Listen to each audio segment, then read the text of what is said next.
जादुई टीवी। सुनो, तुम्हारे बाबूजी तो कब के गुजर गए। अब उनका जो सामान है वो पड़े पड़े कबाड़ा हो रहा है। बेच ही दो, कुछ पैसे आ जाएंगी। बात तो सही है। अगले संडे फुर्सत में यही करेंगे। अगले संडे रोहित सारा सामान कबाड़ी को घर बुला के दे देता है। तभी उसकी नजर बाबूजी की पुरानी टीवी पर जाती है, जो इतने सालों तक कूड़े में पड़ी थी, फिर भी चमचमा रही थी। टीवी तो देखो, जैसे एकदम नई हो। हाँ, बाबूजी को टीवी देखना बहुत पसंद था।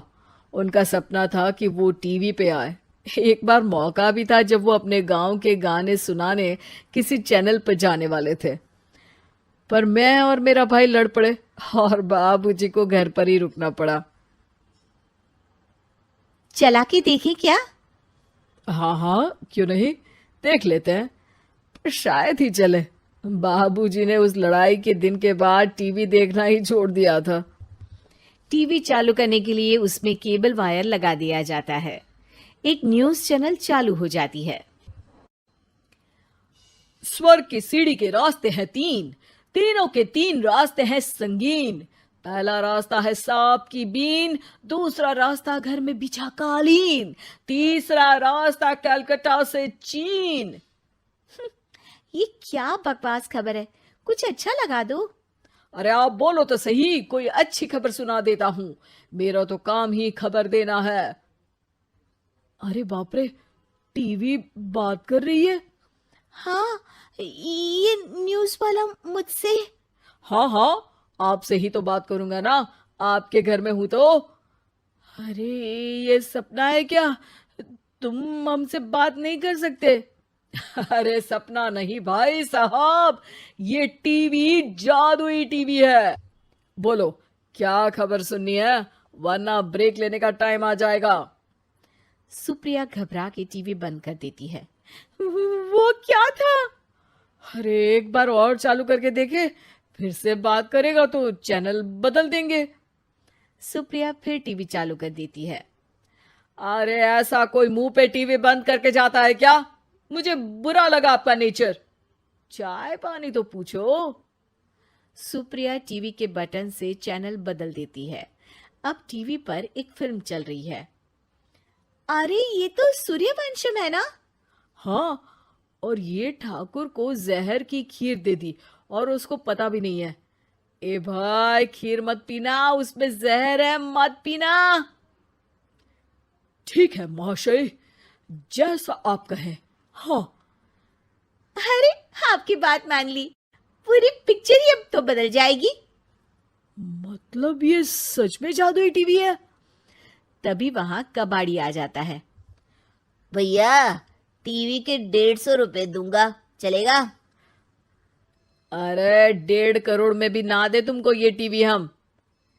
अरे 1.5 करोड़ खरीदने को होते तो तुम्हारे घर में ये पानी चाय नहीं पीता, अंबानी या टाटा के घर बैठा कोल्ड कॉफी पीता।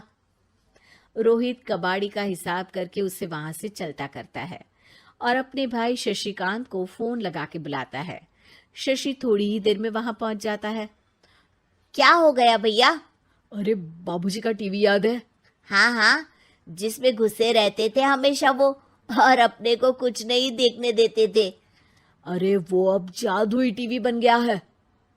भैया, आपकी बकवास करने की आदत अब तक नहीं गई। अरे आपके घर में बच्चे हैं, अब तो बड़ों जैसी बात करो। रोहित जाके टीवी चालू कर देता है। टीवी पर एक जादू का शो हो रहा है जिसमें एक जादूगर है। अब मैं अपनी टोपी में से कबूतर निकालूंगा। श्रिंग ब्रिंग शरिंग बम फोपा फुफी फुफा बाउ। टीवी से कबूतर निकलता है और शशिकांत के सर पर आकर बैठ जाता है। भैया, ये क्या हो रहा है? भैया इसे उड़ाओ। ए कबूतर, जा जा, कबूतर चल निकल। अब मैं टोपी में से सांप सुनते ही शशिकांत कांप जाता है और भाग के टीवी बंद कर देता है। भैया, सॉरी भैया, मैं समझ गया ये सच में जादुई टीवी है, पर एक बार और ट्राई करते हैं।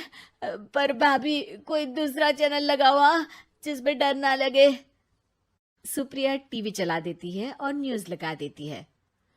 अरे कितने दिनों बाद मुझे याद आया, बताइए क्या खबर सुनाओ। और ये नया आदमी कौन है? ये मेरा भाई है शशिकांत। ओह यस, वही है ना जिससे तुम लड़ लिए थे किसी बात पे, और तुम्हारे बुढ़ाओ पिताजी गुस्सा हो गए थे और टीवी को संन्यास दे दिया था। हैं? तुमको कैसे पता ये सब?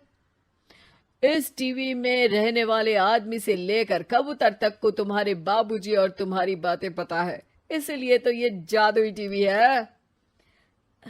ये टीवी क्या कर सकती है वैसे? तुम जो मांगो दे सकती है। कहानी बदल सकते हो, खबर बदल सकते हो, कोई चीज मांग सकते हो। अरे भैया, ये टीवी मैं लेके जा रहा हूँ। बाबूजी का लाडला तो मैं ही था ना। अरे ऐसे कैसे?